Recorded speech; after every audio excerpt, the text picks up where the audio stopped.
It all started as a light-hearted prank among close friends and family. My husband, Mark, was always the clown of the group, the one who laughed the loudest, cracked the craziest jokes, and never took life too seriously. So, when everyone decided we should pretend to leave him behind at the picnic spot just a few miles from home, it seemed harmless enough. He'll think it's hilarious when he finds us at the cafe, I'd said, stifling my laughter as we drove away. Everyone joined in, joking that he'd probably hitch a ride or call us, flashing that big grin he was known for. But the laughter didn't last. That day, the joke stopped being funny. Mark never came home that night. At first, I told myself he was getting even, maybe camping out somewhere or crashing at a friend's place to make us squirm. I laughed it off, told everyone not to worry. But by morning, when his phone was still off, the unease in my chest started to grow roots. By noon, I called the police. They told me not to panic, that sometimes people just needed space. But I knew Mark. For all his mischief, he wasn't the kind to vanish. Not without a word, not without a reason. I couldn't stop replaying that moment when we'd driven off. The confused but amused look on his face. Was that really the last image I'd have of him? The next few days were a blur of guilt and frantic searching. His car was still at the picnic site. His backpack, untouched, in the trunk. It made no sense. Mark wouldn't have wandered off without his phone, water, or plan. The police organized search parties through the nearby woods. I joined them, screaming his name until my throat was raw.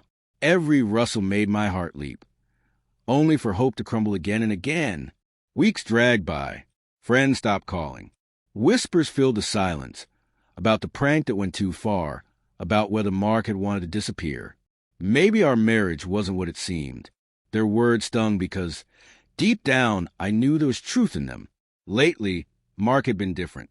He still smiled, but it was a tired, hollow smile, the kind that hides more than it shows. Then, one evening, my phone rang from an unfamiliar number. A trembling voice whispered, "Lena, it's me." Mark. Tears flooded my eyes. Relief, fear, guilt all at once. "Where are you?" I demanded. He hesitated. "Close, but not home. I need to talk first." We met at a small diner outside town. He looked thinner, sunburned, but strangely calm. I ran to hug him, but he didn't lift his arms. "Mark, what happened? Where were you?" My voice shook. He stared into his coffee before speaking quietly. "When you drove off that day, something broke inside me. I realized how invisible I'd become. You all laughed, left me there like I didn't matter. That moment showed me how unseen I really was." His words cut deep. I tried to explain it was just a joke, meaningless, but he only shook his head. "It wasn't just that day," he said softly. "It's been years of being the punchline, laughed at, brushed aside, never taken seriously. That day just made it real. Guilt crushed me." He told me he'd walked for miles before finding shelter in a cabin owned by an old friend. He stayed there, thinking about us, about whether he should come back.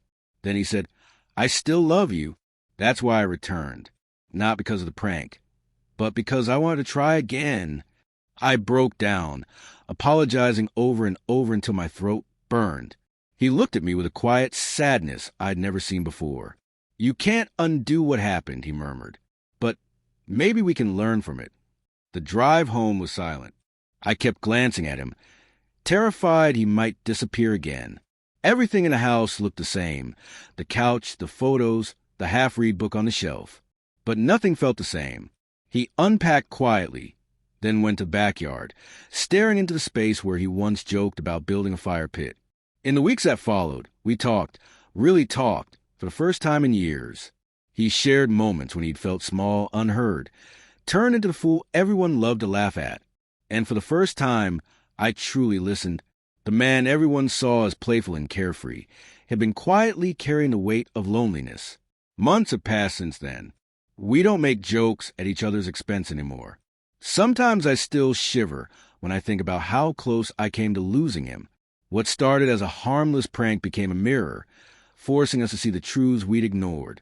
Love doesn't die from anger. It fades in silence. And no one deserves to feel like a joke in their own home. Mark forgave us, but I haven't forgiven myself. When he came back, it wasn't just our marriage that changed. It was me. I finally understood that those who seem the most carefree often hide the heaviest hearts, just waiting for someone to finally notice.